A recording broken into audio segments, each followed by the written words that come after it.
Sinasabi po sa Matthew 25:40 and 45, Jesus says, "Truly I tell you, whatever you did for one of the least of these brothers or sisters of mine, you did for me. Whatever you did not do for one of the least of these, you did not do for me." Ang Panginoon po ay nagpapahiwatig na magaganap sa paghuhukom ng Diyos sa mga tao at sinabi niya na darating ang panahon na sasabihin ng Diyos sa lahat ng tao kung ano ang ginawa mo para sa iba, dito sa aking mga anak na ito, sa aking mga kapatid, sa aking mga lingkod, ay ituturing kong ginawa mo sa akin. At ang ipinagkait mo sa kanila, ay tuturing ko ring ipinagkait mo sa akin. And this will be a major basis for judgment. Ang pag-aaral natin ngayon, pinamagatan natin, helping Jesus or doing things for the Lord. At ang mga examples na gagamitin natin are helping Jesus from Gethsemane to the grave. Hindi sa buong karir niya at ministry, dun sa limited time from Gethsemane to the grave. Salamat o Diyos dahil maaari po kaming magbulay-bulay at pag-aralan kung paano maaari kaming makatulong sa gawain ng iyong anak na si Jesus. Turuan mo rin po kaming maunawa kung paano siya tinulungan ng iba't ibang mga babae at lalaki sa panahon mula nang siya ay nanalangin sa halaman ng Gethsemane hanggang siya ay ipinako sa krus. Pagpalain niyo po kami ng mga katotohanan at nawa mapagpalaya ang katotohanan ito upang lalo kaming magkaroon ng kapangyarihang sumunod sa kanyang magandang halimbawa. Bless us, O Father, be our speaker, lead us, heal our spiritual diseases, even our physical ones, strengthen us, guide us. In the name of Jesus, your Son, we pray with thanksgiving. Nung panahon po ng Panginoon ay nasa lupa, ay nagkaroon ng pagkakataon yung mga taong kasabay niya na nabuhay at nandun sa lugar na kanyang ginalawan para talagang matulungan siya in a very practical way. Actually, physically, bodily. Matatawag nating mapalad sila dahil nagkaroon sila ng ganong pagkakataon at kakayanan. Jesus is now in heaven. Paano tayo makakatulong sa Kanya? Salamat na lang, His body is still on earth. Colossians 1:18, He is the head of His body, which is the church. In spite of the imperfection of the men and women in the church, in spite of all the errors, the mistakes, sometimes even the glaring errors within the church is the only institution made up of human beings but headed by Jesus, the Son of God. And that's when the church becomes very mystical, that the church is more than the sum of its parts. Kung mayroong 100 taong miyembro ang church, hindi lang katumbas yung church ng 100 tao. Because when 2 or 3 are gathered in the Lord's name, He is there as the head of that gathering, in spite of the imperfections. Kaya meron pong mystical value, very mysterious, mahiwaga na halaga yung fellowship. Kaya ang sabi sa church, huwag pababayaan ang pagtitipon-tipon. Kahit kung minsan hindi lahat ng gusto mo nangyayari, hindi lahat nangyayari kasing ganda ng ibig mo, pero yun pa rin, kaisa-isa, yung church na body of the Lord Jesus, of which He is the head. Because of that, people at all times and in all places have the same opportunity and the same challenge to be helpful because Jesus is still present through the church. Now, the closest way to serve Jesus is to serve His body, the church. Helping Jesus now is done by helping the church, by helping in the church, and helping other people that the Lord considers to be His people, especially the brethren, the servants, and the workers in the church. Marami tayong ginagawa. May tulong tayo sa kapwa, meron tayong ginagawa para sa environment, meron tayong paglilingkod sa bayan, meron tayong paglilingkod sa iba-ibang causes, pero iba yung paglilingkod sa church dahil yung church ang body ng Panginoong Jesus. Hindi ibig sabihin na doon na lang tayo maglilingkod dahil lahat na magagandang gawa naman ay gusto ng Panginoon at may gantimpala rin. Pero iba ang ibinilin sa atin na pag-aalaga sa church. Kaya dapat mahalin. At ang tanong, do we help Jesus in the context of the church? Do we help Jesus this way that He likes. Balikan natin yung mga aktual na tumulong sa physical life and ministry of Jesus. Nung siya inaaresto sa halamanan, Peter drew his sword. Armado pala itong si Pedro. Inilabas niya ang kanyang sandata, John 18:10. Simon Peter had brought along a sword. He now pulled it out and struck at the servant of the high priest. The servant's name was Malchus, and Peter cut off his right ear. Sa pagsugod nitong si Pedro, tinagan niya yung pinakamahalagang assistant, katulong noong high priest, at natagpasan tainga. Anong matatawag sa tulong na yon? It was impulsive. Hindi naman hinihingi ni Lord yung ganong pagtulong. Jesus had to heal the wounded man. And according to other sources, Jesus had to stop the bleeding and Jesus had to heal the man. So tumulong kunwari, pero kailangan pang i-repair yung ginawa niya. So ang tanong, do we help Jesus? Do we help the church this way? Tutulong ka nga, pero hindi naman pala yung tulong na hinihingi ng Panginoon, so nakakasama pa kumisan. Akala mo tulong, hindi pala. Kailangan pa ng damage control. Kung sobra tayo halimbawang makapanakit ng kalooban ng hindi natin kapwa mananalig, kung sobra tayong mapagmataas sa ating doktrina, sobra tayong mapagmalaki, at hinuhusgahan natin yung iba, hindi ba ganun din yun? Kailangan na naman ng damage control pagkatapos. Matapos tayong may masaktan ng damdamin, mailayo ang loob sa church, sa Bible, at sa Lord, may kailangan pang humimok sa tao na yon na magpatawad at bigyan uli ng chance na makinig ang kanyang sarili dahil na-turn off sa atin. Maraming ginagawa ang mga Kristiyano ngayon, parang gawa ni Peter, akala nila nakakatuwa kay Lord pero hindi pala. Nakakasira pala sa church. At kailangan pang repairin, paghimalaan yung taong nasaktan dahil hindi naman kailangan.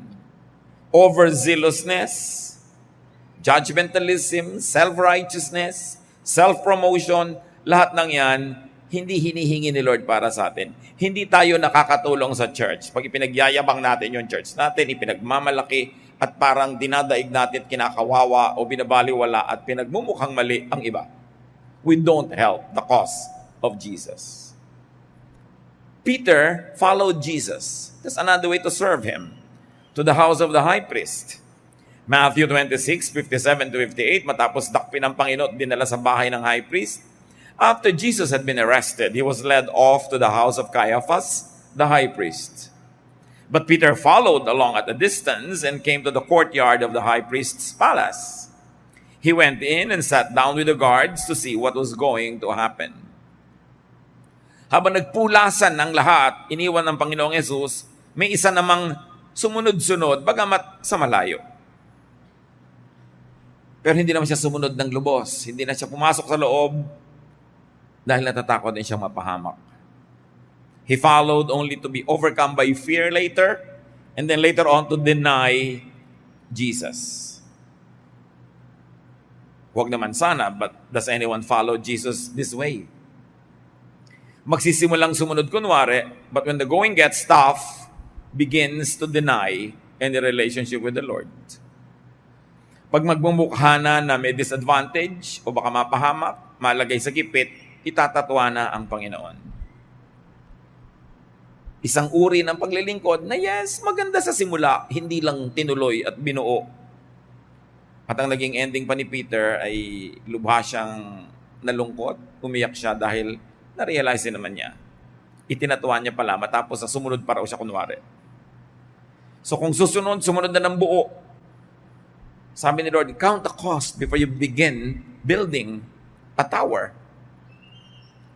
May cost lahat ang bagay. Ang pagsunod sa isang politiko, ang pagsunod sa isang artista, ang pagsunod sa isang sportsman, ang pagsunod kay Jesus. Pero alam naman natin na karapat-dapat siyang sundan. At nahirapan man ang Panginoon sa pinuntahan niya sa house ni Caiaphas, sa crucifixion, sa Golgotha, ginawa naman niya yung para sa atin. Mano ba namang samahan natin siya? Ginawa naman niya yung para sa atin at hindi para sa kanyang sarili. Isa pang tumulong, nagsikap tumulong sa Panginoon si Pilate. Pilate tried to set Jesus free. John 18:38, Pilate went back and said, I don't find this man guilty of anything.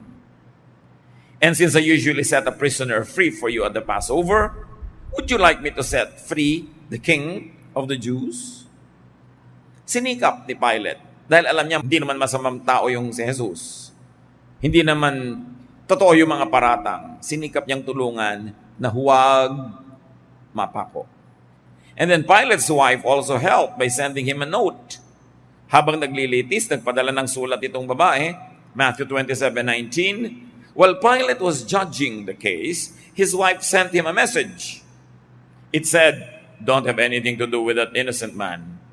I have had nightmares because of him." In Luke 23:13-17, Pilate called together the chief priests, the leaders, and the people. He told them, "This man doesn't deserve to be put to death. I will just have him beaten with a whip and set free." Tumulong si Pilate dahil alam niyang hindi guilty si Jesus. Pero sabi niya, ipapapalo ko, ipapahugupit ko, papasaktan ko, tapos palalayain ko na rin. In other words, Pilate knew that Jesus was innocent, but still had him beaten. Anong uri ng pagtulong yun? Kasi, hindi lubos na lubos. Pilate was thinking of doing the right thing to set Jesus free, and at the same time, to save himself from the political trouble that might happen if the people had a riot. So sabi niya, para medyo masyahan kayo, total gusto niyang masaktan siya, sasaktan ko na lang, pero huwag natin patayin. Pero alam niya naman na hindi rin yung naganap. How do we allow those who do not deserve to be hurt to be hurt? Halimbawa, meron tayong isang kapatid, alam naman natin, hindi naman siya masama o hindi siya ganun kasama, pinag-uusapan ng iba. Do you allow that to happen? Or do you make a firm stand and say, don't talk like that about our teacher or about our leader or about our director or about our pastor or about our brother or sister? O hinahayaan na rin natin yung mga taong masyahan sa kanilang mga chismis. Hinahayaan na rin natin masyahan sila sa pag-express ng mga galit nila, bagamat alam nating hindi tama yun. In other words, sometimes you do a Pilate also. Alam natin na hindi naman deserve na masaktan si Jesus, pero sinaktan na rin natin. Alang-alang, para manatili tayong popular doon sa mga taong gustong saktan siya. And don't we sometimes allow many people to hurt, destroy, to talk against other people behind their backs? That's doing a Pilate. Kung minsan, ang pinakamahihirap na mga hidwaan, ang mga pinakamasasakit na mga pangyayari, hindi nangyayari sa mga magkakalaban, kundi sa magkakapatid. Nakita ninyo na ang unang murder sa Bible happened between brothers. Ang mga hidwaan sa unang mga aklat ng Genesis, nung kukunti pa lang ang tao, laging magkapatid ang naglalabanan. Kaya hindi mahirap isipin na hanggang ngayon si Satanas siya ang ginagamit niyang teknik, pinag-aaway-away ang magkakapatid, hindi lang magkakapatid sa laman, kundi magkakapatid sa pananampalataya. Kasi yun ang pagkakapatid na talagang mahalaga sa Panginoon, yung pagkakapatid sa Espiritu. Higit sa pagkakapatid yun sa dugo. So anong ginagawang pandarayan ni Satanas? Pinag-aaway-away, pinagkakagalit ang magkakapatid, so that sometimes the most bitter, the most acrimonious, the most hurting, the most shameful quarrels happen between brothers and sisters in the Lord. Sometimes it happens between or among pastors or between or among congregations na nagsisiraan, kakagagalit. Nauna na yun noon pa. So wag nating hayaan. Let's not do a Pilate. Kung maninindigan tayo para sa totoo, manindigan na ng buo. Huwag kalakalahati. Kung mayroong isang taong hindi dapat pinag-uusapan, hinuhusgahan, kinakawawa, habang nakatalikod, manindigan tayo para sa taong yon, at huwag tayong lagi ng parang kakandidato na gusto natin maging popular. Ang mahalaga, naninindigan tayo para sa tama, sa matuwid, sa mabait, sa mabuti. Mayroon pang tumulong kay Jesus. Of all people, yung mga sundalo, na binigyan ng assignment na siya isamahan hanggang Golgotha, at tiyaking mamamatay siya doon. Ipako siya. Soldiers made Simon from Cyrene carry the cross. Luke 32:26, as Jesus was being led away, some soldiers grabbed hold of a man from Cyrene named Simon. He was coming in from the fields, but they put the cross on him and made him carry it behind Jesus. Matapos bugbugin, saktan, sugatan ng mga kawal si Jesus, alam nila sobrang mahina na. Magdamag ang paglilitis, walang pagkain, walang inumin, sobrang pahirap sa espiritu, sa emosyon, sa katawan. So, nung papasanin na yung krus, inilabas na siya mula doon sa bahay na pinaghatulan at dadalhin na doon sa bundok ng Kalbaryo, at least part of that very difficult walk, may bigla silang isang hinablot na taong walang kamalay-malay, nandun lang, galing sa pagtatrabaho sa bukid, at sa kanya ipinabuhat yung krus. At least tinulungan nila si Jesus. They helped Jesus, but made someone else do the work. Tinulungan daw, hindi naman sila yung nagbuhat. Di ba maraming ganyan sa church? Kailangan natin magkaroon ng teacher sa Sunday school. Sister, I volunteer you. Tumutulong, pero hindi sila yung nahihirapan. Ibang mabolunteer ng iba. Naku, kailangan nating bumili ng sound system. Sister, di ba mayaman ka? Mag-donate ka. Kunwari may conviction to be helpful, pero iba yung i-assign. Well, you can understand the Roman soldiers because their task was to keep the peace. Hindi nila pwedeng bitawan ang kanilang armas. So, understandable, hindi nila pwedeng buhatin yung krus. Katulad kung may mga halimbawa, mga people who are being protected by their bodyguards, be they personages that are in danger from political enemies or just in danger from crazy people who like to harm them sometimes, hindi ka pwede makikipag-picture doon sa celebrity pagkatapos yung bodyguard niya pakukuhanin mo ng picture. Hindi ka pagbibigyan. Sabi mo pa, suplado naman ng bodyguard, nagpapakuha lang ko, ayaw pang pukuha. Hindi nila trabahong kumuha ng picture kasi ang trabaho nila, bantayan yung kanilang binabantayan. Kaya dapat inuunawa yon. So we can understand these soldiers na gusto nilang tulungan si Jesus pero hindi sila yung tumulong. Pero hindi tayo yung mga soldiers na yan. Tayo ngayon ay mga taga-church. Pag meron bang dapat gawin, ikaw mismo yung gumagawa o hinahayaan mo na lang iba ang gumawa? Nagmamaang-maangan ka na lang ba? Bahala na lang sila. Tapos ikaw pa yung magkikriticize kumisan. It can happen. It's amazing how we can unearth a lot of lessons just from the people who helped Jesus. Because right now, people are still helping Jesus when they help the church. When they help in the context of the ministers of the church. And yet, the same types of helping are still alive. Now, another person, of course, who helped Jesus was Simon. Simon from Cyrene carried the cross for Jesus. At kuminsan nangyayari sa atin yan. Tayo talaga ang nagpapasan nung pasanin ni Jesus. Can you imagine this man was named? And even the place where he came from was named. And from eternity to eternity, he is remembered. Not because he is the Savior. Not because he died on the cross and lived again. But because even for just a moment, even for just a few steps, he carried the cross for Jesus. Surely we can do the same.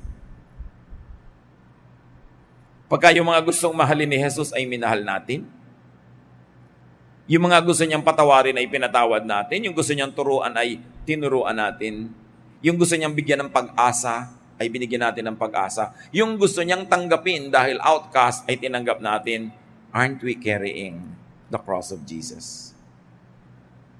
So sa halip na gumawa kayo ng physical cross at pasanin nyo sa mga lansangan, walang value yon. Dahil hindi na kailangang ulitin yun eh. Pero ang value nandun sa spiritual na application nun. That when you do the work of Jesus to the point of suffering for it, to the point of carrying a heavy load because it is a duty that you must do in the name of Jesus, may kahalong sakripisyo, may kahalong paghihirap, yun ang ginawa ni Simon of Cyrene. Matthew 27:32, on the way they met a man from Cyrene named Simon, and they forced him to carry Jesus' cross. Siya pa nga pinilit lang, pero mas maganda kung tayo, hindi na kailangan pilitin. Nagbo-volunteer ka. Sabi ni Lord, whatever you do to the least of this, you do for me. Eh di lalo na kung if you do it for His body, the church. How are we like Simon? Sometimes you're only compelled to help at the beginning, and then at the end, you realize it's a good thing to do, and now you begin to do it on your own because it's good to do. Kung minsan, pipilitan ka lang na magbait-baitan, magbuti-butihan, kunwari magbago ng buhay, pero mamaya nakikita mo na rin yung ganda nung tinutuloy mo na. And you carry the cross of Jesus. Ang gandang halimbawa. This Simon never realized that his name would be immortalized in Scripture. But don't you realize that everybody who helps the body of Jesus, the church, is immortalized in the memory of God Himself? Sabi niya, may mag-abot lang sa inyo ng inumin, hindi lilimutin yon habang panahon. Aalalahanin ng langit ang iniaabot sa mga lingkod ng Diyos, sa mga katuwang ng Panginoon na nagpapagaan sa pasanin ng mga tao. Ano ba yung bigat ng krus? Yan ang pasanin ng mga tao, guilt. So when you help somebody overcome guilt by teaching them about the salvation and the forgiveness of Jesus, you actually carry their cross for them. Ang mga pabigat sa buhay ng tao, mga fear. So pag tinuruan mo sila ng buong linaw, nagtiwala sila sa Diyos at nawala o kaya yung malaki ang natanggal sa kanilang mga fears, sa kanilang mga phobia, sa kanilang mga kung ano-anong imahinasyong nagpapahirap ng guni-guni, you actually carry the cross for that person.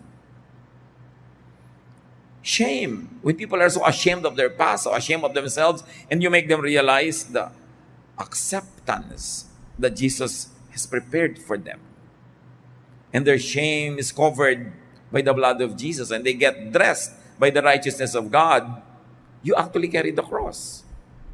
So kung ikaw ay Bible study teacher, preacher, singer, o ikaw ang nag-imbita sa mga tao, ikaw ang naghanda ng merienda habang may Bible study, it's a teamwork. Kahit hindi ikaw yung frontliner, lahat kayo nagtutulong-tulong to carry the cross of Jesus. Ang lagi lang natin itinatanong, may ginagawa ba naman ako para makatulong-tulong? O lagi na lang ba ako yung bisita? Ako na lang yung sinusuyo? Ako yung binibigyan ng libreng Bible, libreng ganito, puro libre. Pero pag manonood ng sining walang kwenta, nagbabayad. Nagpapagaan ba ako o kasama ako sa pagpapabigat? Pag may problema ba yung church, yung mga kapatiran, may mga gulo, nakakadagdag ba ako sa gulo o pag sumali ako ay nababawasan ng gulo? Therefore, I carry the weight of the cross. Napakagandang kwento. He's one of my favorite characters. Wala siyang kabalak na maging bayani. At hindi naman talaga siya nag-astang bayani. Ibig sabihin lang nun, any one of us can be like Simon. Hindi mo inaakala na magagamit ka sa isang napakadakilang paraan, maski sa ilang konting hakbang lang. Pero yung hakbang na yon ang nagtugtong mula doon sa kaya ni Jesus, hanggang sa hindi niya kaya, inilampas doon, hanggang kaya na niya uli at naipako siya. Maiksing bahagi lang. Pero kung wala yon, putol ang kwento. So dapat tayo rin yung mga kapatid, yung we stand in the gap between points A and B. Yung hindi na kaya ni Jesus hanggang makaya na niya uli, nakapagpahinga na siya, titindig ka doon. Pag may mga kapatiran tayo, hindi na nila kaya ang problema nila. Wala silang pampaaral sa anak nila ngayong SEM. Kaya mo naman bigyan. Di ngayong SEM. Next SEM, meron na uli sila. You just stood in the gap. May alitan tong point A person at saka B person, pero you stood in the gap, napag-ayos mo sila, napagkasundo mo, you did stand in the gap even for just a while. But they could not have crossed from point A to point B without your help. And this is the significance of Simon. And the nice thing about this Simon who just came from the fields, not expecting anything, is that it could happen to any one of us. Bukas lang dapat ang ating isip.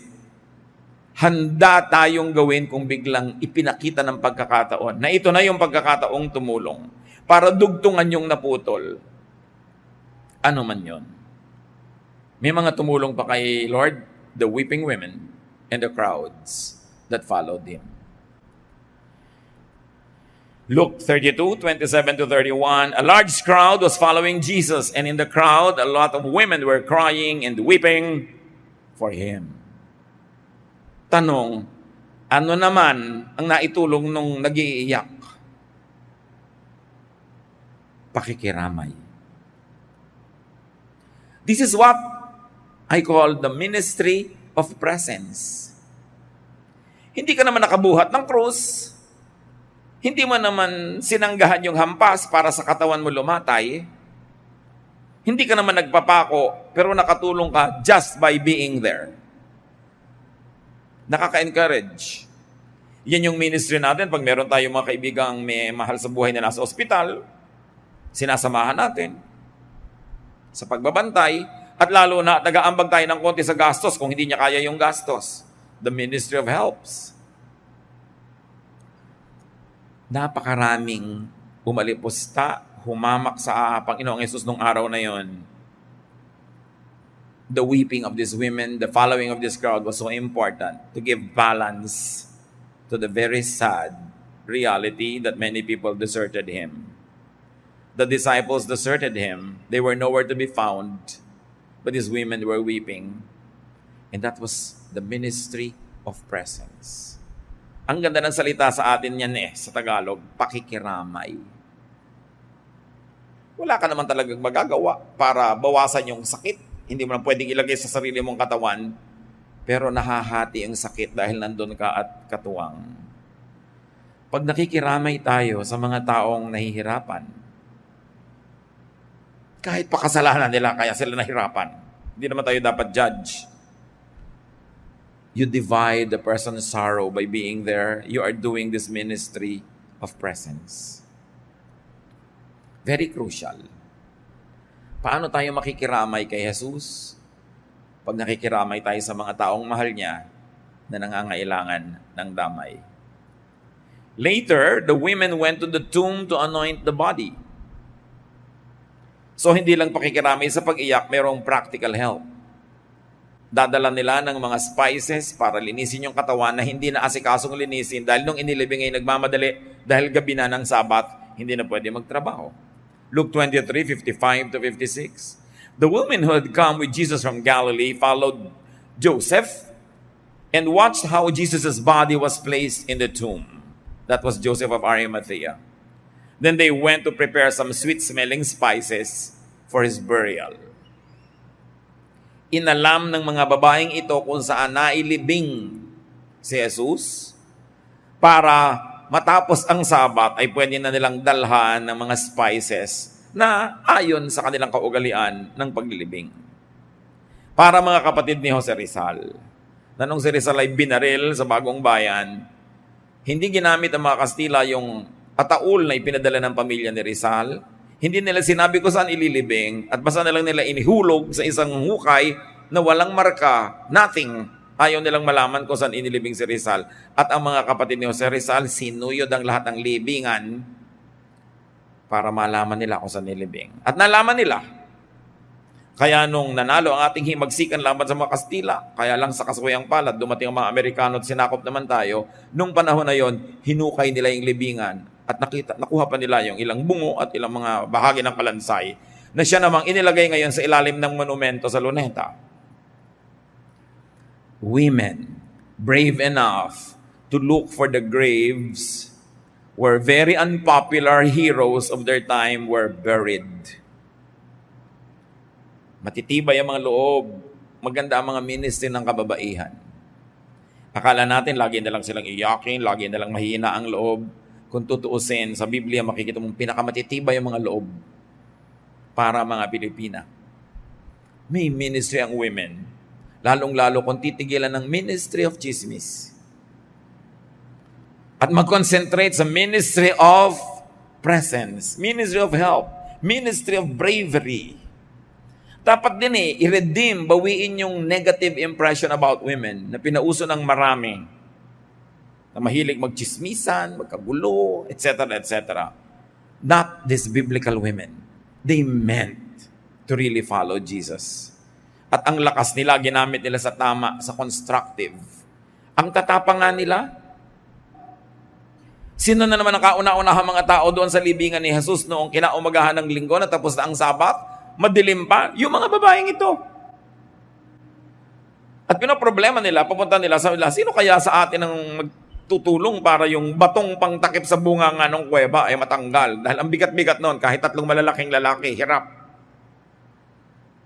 Pero nagpunta pa rin sila, hindi nila hinayaan na yung problemang yon ay pumigil sa kanila sa pagpunta. They walked in faith, and sure enough, when they got there, the grave was already opened.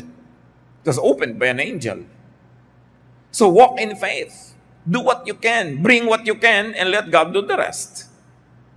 Matthew 28, 8-10. The women were frightened and yet very happy as they hurried from the tomb and ran to tell the disciples. Suddenly Jesus met them and greeted them. They went near him, held on to his feet, and worshipped him. Then Jesus said, "Don't be afraid. Tell my followers to go to Galilee. They will see me there." Nagulat ang mga babaeng ito na pagdating nila sa libingan, bukas na ang libingan at wala na doon ang katawan at may anghel na nagsabi sa kanila, "Sinong hinahanap nyo? Si Jesus na taga Nazareth? Wala siya rito. Bumangon na siya." Kaya sila'y nagkakandarapang bumalik doon sa mga lalaking wala doon sa libingan nung oras na yon. At sinalubong sila ng Panginoong Yesus at nagpakita sa kanila at nagpakilala. Mga babae ang unang-unang nakaalam na ang Panginoong Yesus ay bumangon mula sa kamatayan. Mga babae ang unang-unang nakakita sa risen Christ. At mga babae ang kauna-unahang sumamba sa risen Christ. Napakagandang ministry. Kitang-kita ang pagpapahalaga ng Panginoong Yesus sa kababaihan, which of course the other disciples and other Christian leaders later tried to control and tried to overcome. Pero kung si Jesus ang pagbabatayan, ang pagpapahalaga niya sa babae at pagbibigay ng ministry, napakalinaw. At alam naman natin kung sino dapat nating pakinggan at sundin, si Jesus. Everyone else in the Bible was just human, but Jesus is divine, the Son of God. And you get the cue from Jesus to give important ministries to women. In fact, the women were the first to serve as messengers of the risen Christ. Sila ang ginamit ng Panginoong Yesus para pasabihan yung mga lalaking disciple na walang kamuang-muang maging nung sandaling yun. Kaya sila ang nagsabi, pagkatapos ngayon may mga nagbabawal sa mga babae maging preacher, maging teacher, samantalang si Jesus mismo, yun ang unang-una niyang inutusan na magturo tungkol sa kanyang pagkabuhay na muli. You've got to differentiate where you get authority. Is it from Jesus, from other human beings, from prophets, from apostles? Iba-ibang authority nun. Of course, the highest authority is the authority of the Lord Jesus himself. And if you want to understand God, you want to have a clear view of God, look at Jesus, not at other religious leaders. So do we serve like these women? Kahit hindi kinakaya, kahit hindi nila kayang buksan yung bato, pumunta pa rin sila. Kaya pinagbukas naman sila ng anghel. You do what you can do, you let God do what you cannot do. But the important thing is you get to the end of the rope and say, this is up to where I can do what I could do. Dapat sinasagad natin ang kaya natin gawin, huwag natin problemahin yung lampas sa sagad kasi ang Diyos na ang magtutuloy. Ang mahalaga, makarating ka kung saan ka sagad. Hindi yung ang layo-layo pa, tumitigil ka na dahil natatakot kang hindi mo makaya. How are we like them? Eager messengers and teachers, helpers of Jesus. Meron pang isang maganda ang tulong na ginawa sa Panginoon. One criminal acknowledged, recognized, and believed in Jesus. Luke 23:40-43. But the other criminal told the first one off, "Don't you fear God? Aren't you getting the same punishment as this man? We got what was coming to us, but he didn't do anything wrong." Then he said to Jesus, "Remember me when you come into power." So yung isang kapwa niya kriminal, nangangantyaw pa kay Jesus. Nagsasalita pa ng pangit at masakit. At sabi niya, hindi ka ba natatakot sa Diyos? Alam naman natin, tayong dalawa, deserve natin to. Pero si Jesus, he doesn't deserve this. How do we become like him? That we acknowledge Jesus even in front of people who don't want to acknowledge him? To correct their mistakes and malicious words about Jesus? And then to openly accept Jesus in front of those who don't believe in him. That was a help in the ministry of Jesus. Sa harap mismo ng lahat ng nandun na nagkakaisa-isa para hiyain si Jesus, this criminal on the cross acknowledged his faith in Jesus and even rebuked his fellow criminal who was saying bad things about Jesus. Do we just keep quiet when truth is being assaulted? Do we suppress our own faith and our expression of it when unfriendly audiences are present? This man was very good. That's why up to now, we're talking about him. Ginawa niya ang tama. Bihira lang sa buhay ng isang tao na meron siyang napakalinaw na pagpili na pwedeng gawin kung pipili siya ng tama o mali. Huwag nating aaksayahin yung ating pagkakataon kung dumating ito. When you are presented with the rare opportunity to stand up for what is right, do not waste that opportunity. And then there was another man who tried to help Jesus. In fact, he was very helpful. A man who tried to give Jesus some anesthesia. Alam niyo yung mga pinapako, sobrang hirap yan.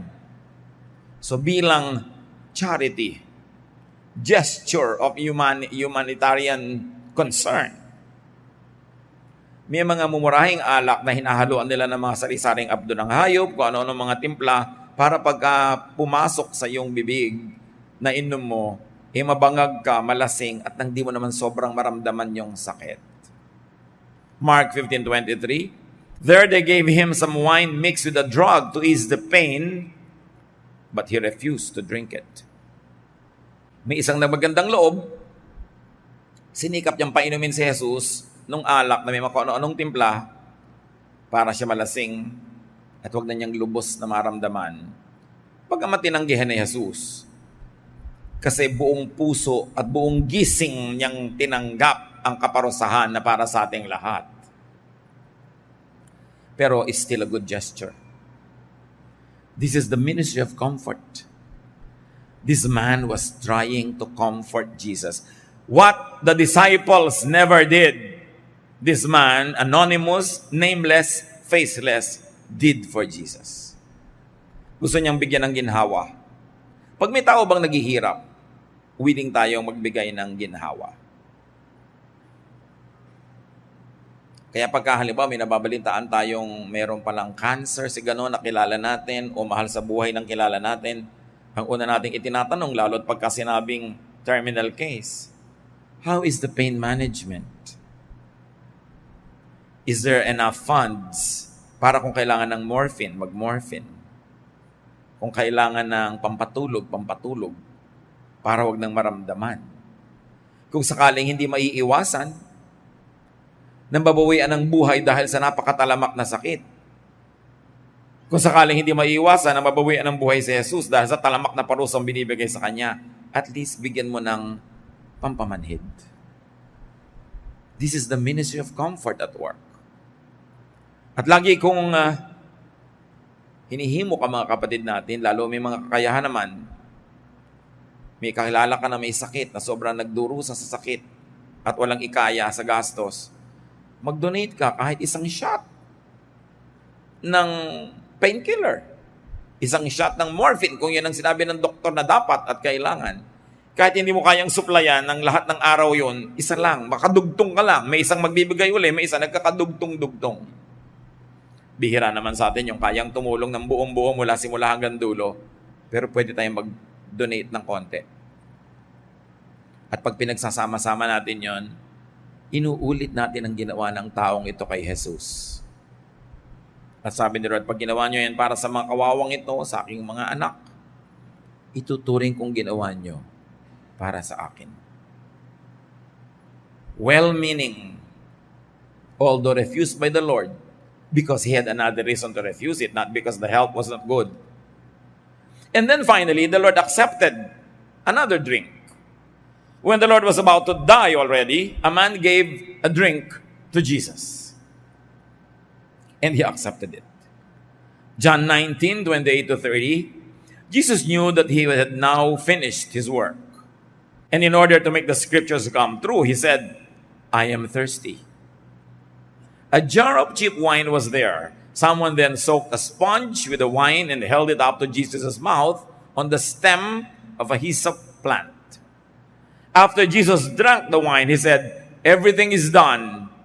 He bowed his head and died. The last person to minister to Jesus before he died was this nameless, faceless man. It was the ministry of comfort that Jesus received before he died. Beautiful to do. Hindi man natin mabuhay na muli ang isang taong nag-aagaw buhay, mapagaan man lang natin yung mga huling sandali niya. That is a beautiful ministry. Maging matulungin, mahabagin. This is also the ministry of giving. He gave of himself. And this time the Lord drank it dahil walang pampamanhid. Ibang wine naman.